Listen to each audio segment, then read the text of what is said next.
Like hungry dogs in a cage, we were waiting for the a7S III for 5 years, and now it's here.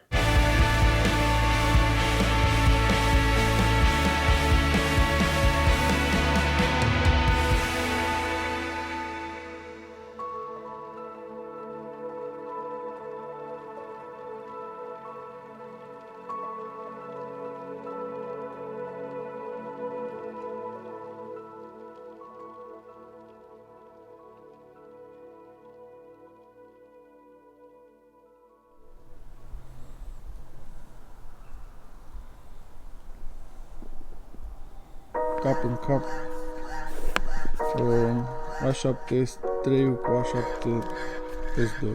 Lasă-l la 16 mii. Hai să vedem.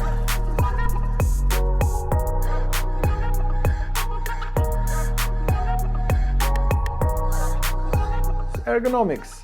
Well, the handle, it's much better. It's a bigger handle. The grip, it's a bigger grip. I like it. The EVF is great. It's absolutely lovely. It's no problem using it outside. You definitely see your focus. The magnifying is great. I love the flip out screen. It's awesome. I've been waiting for this for a long time. You can block the EV wheel, and that's very useful. I always hit the EV wheel if I shoot in auto ISO. The dual SD cards or CFast cards, it's a great system. I love it since the a7 III. I like the IOs, especially like the doors. They're much better now, and I completely love the HDMI normal. It's much more robust. It's very hard to break as fast as you can break a mini HDMI cable. The menu, wow, the menu is perfect. Especially it's on a horizontal. It's color coded. It's much easier to remember where everything is. Some things are actually where they should be, chunked together. It's really nice. Dar, din păcate, nu avem camera asta decât 2 zile și astea 2 zile se pare că sunt nori și ceață și s-ar putea să plouă în Otopeni. Așa că mergem la poștă și am decis să facem o plimbare cu măști prin parcul Herăstrău.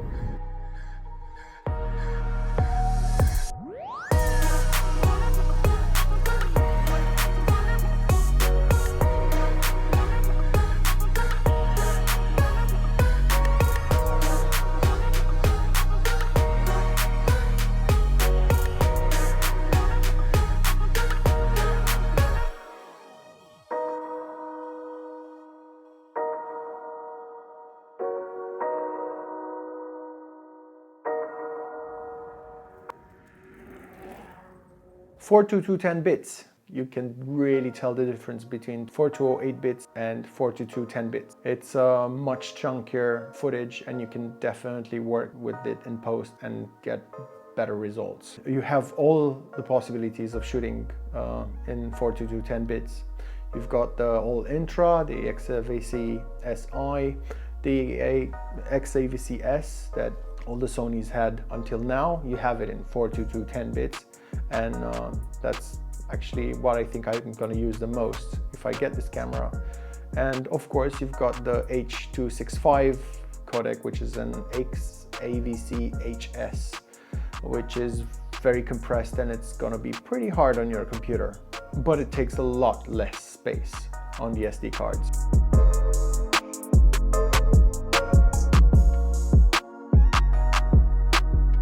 Slow motion. How much have I waited for slow motion 4K on a Sony? And I was thinking that, you know, you might get 4K 60, probably cropped or something, probably with overheating problems, but 4K 120 in 10 bits in 4:2, that's insane, like really insane.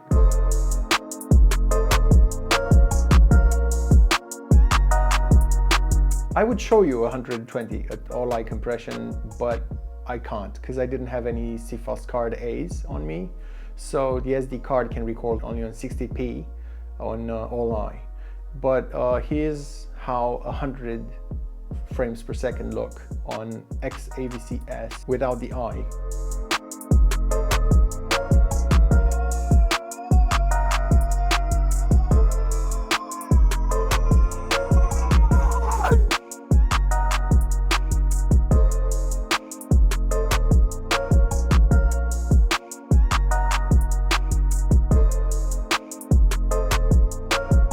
Over HDMI, you've got ProRes RAW. That's very nice from Sony. You can record in ProRes RAW. I think we're going to make a video about it because it's debatable how much you can use that as a RAW footage. Autofocus, man. It's like, wow. Honestly, it's like, wow. I did not expect this. It's really, really good.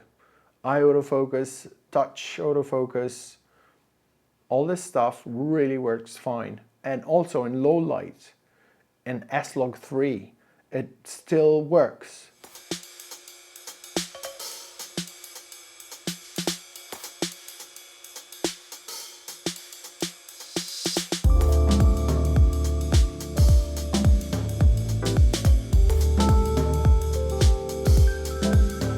Low light.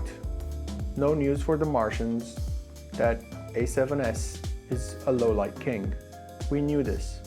But now I can still use footage at 80,000. I can still use footage at 80,000, man. It's really easy. I can still use footage. 80,000 ISO. Still usable, man. Like, what? 80,000 ISO? Give me a camera that can use at 80,000. And I don't mean that Canon 30,000 euros Canon that comes out here. We don't care about that. It's too expensive, definitely. The dual ISO secret. If you know dual ISO, Sony has it, and on the A7S III, it just doesn't want to say anything about it. And we did a lot of testing with the S-Log3 because it was really, really pleasant. How from 10,000 ISO, you just go to 12,800, and it's just, wow. We love that. It's awesome. Thank you, Sony. Also, you can shoot with S-Log3 at 160 ISO. That means using NDs less. That's perfect. Awesome. And the native ISO is 640. I don't care about the native ISO because I'm not, no. Apparently my wife cares about the native ISO of the S-Log3, which is 640. You're welcome. Even though it's built for video, it's very good for photos as well. Apparently the hybrids people are speaking good about this camera, being a good photographic camera for online content. I think content or content. The cons. You don't have an option to choose when the flippy screen turns the image upside down. It's happening only on the most turn point, practically, and that means it's only good for vloggers. And that's sad because I would use it in other situations, and actually I recorded a situation when it wasn't useful for me. Problema mea. Așa poți să-l ții. Așa, imediat se întoarce pe dos. Total aiurea, pentru că trebuie să mă uit pe dos la el. În loc să pot să filmez așa. Pot să mă uit la cameră așa, nu pot să mă uit la cameră așa decât în poziția asta. Life is tough, Ion. It's a flippy screen, but it's not a Ion flippy screen. It's not a Ion flippy screen, it's a halfway flippy screen. I don't get this. Right. I really... I do get it, că tu dacă stai pe partea altă, îți convine să fie... Da, pe bune, în ce poziție stai tu și te uiți la ecranul ăsta așa? Ai, arată-mi. Cum vezi? I don't know, man. Exact. Nu, aici ar fi trebuit să fie întors, uite. Gata, nu mai cumpărăm niciodată. Bye, Sony. Bye. It's very weird how they changed the position of the record button from the other Sony cameras. So we had it on the side, and then we had it, you know, on the back of it, and now we have it on top. It's always a battle. It's always something weird because you have to expose correctly in a much different way. Your camera tells you that you're okay, you're on where you have to be, but actually you have to expose to the right. You have to overexpose the image to get a correct image, a clean image.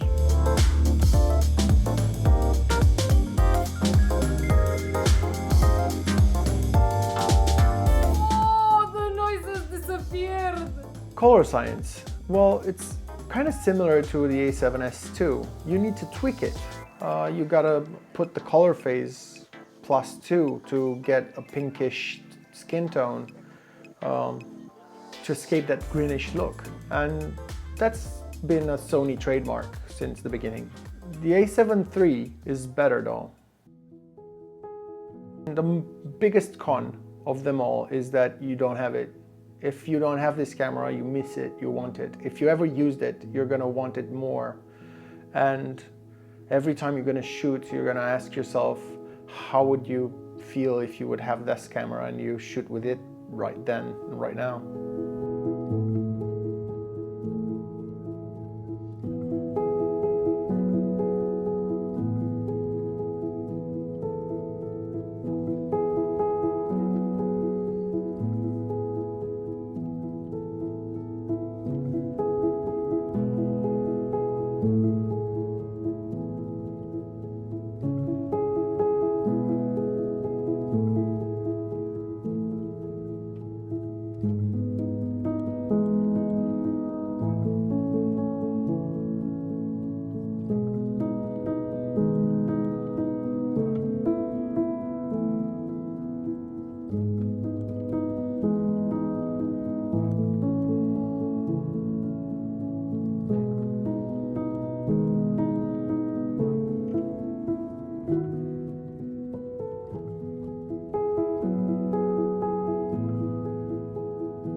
Conclusion, buy it.